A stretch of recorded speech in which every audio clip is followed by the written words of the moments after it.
চলো কাঁচা আমের আমসত্ত্বের রেসিপি চলে এসেছে তোমাদের জন্য। পাকা আমের আমসত্ত্বের রেসিপি শেয়ার করার পর অনেকেই বলেছিলে কাঁচা আমেরটাও দেখতে চাও তোমরা, তাই এই রেসিপিটা নিয়ে চলে এলাম। দেখে কেমন ইয়াম্মি লাগছে বলো তো? তাহলে চলো শুরু করি। প্রথমে আমি এখানে 3টে বড় সাইজের কাঁচা আম নিয়েছি। দেখতে হলুদ হলেও আমগুলো কিন্তু একদম শক্ত, পাকেনি।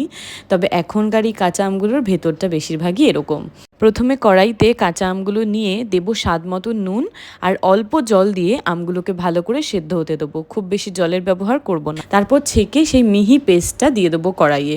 দেখতেই পাচ্ছ পুরো আঁশগুলো বাদ হয়ে গেছে, খুব সুন্দর একটা মিহি পেস্ট হয়েছে। আর এখানে আমি চিনি দিলাম 100 গ্রাম মতন, 3টে আমের জন্য। একটু কমই চিনি দিয়েছি যাতে টক ভাবটা থাকে। দিয়েছি একটু ফুড কালারের জন্য কোনো রকম স্বাদের হেরফের হবে না, তাই তোমরা এটা স্কিপ করতেই পারো। আর সাথে দিয়েছি চিলি ফ্লেক্স আর ভাজা জিরের গুঁড়ো। এতে না স্বাদটা দুর্দান্ত হয়। দিয়ে খুব ভালো করে মিশিয়ে জাস্ট 2 থেকে 2.5 মিনিট একটু জাল করে নেবো। তারপর তেল মাখানো থালায় দিয়ে একদিন রোদে দিলেই আমসত্ত্ব একেবারে রেডি। হ্যাঁ, ঠিক এতটাই সহজ। আর দেখো একদিন পর তোমাদেরকে দেখাচ্ছি কত সুন্দরভাবে উঠে আসবে।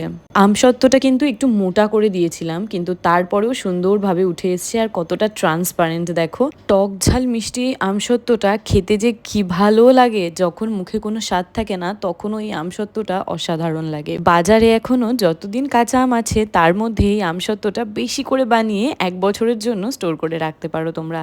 রেসিপিটা কেমন লাগলো জানিয়ে যেতে ভুলো না। So by.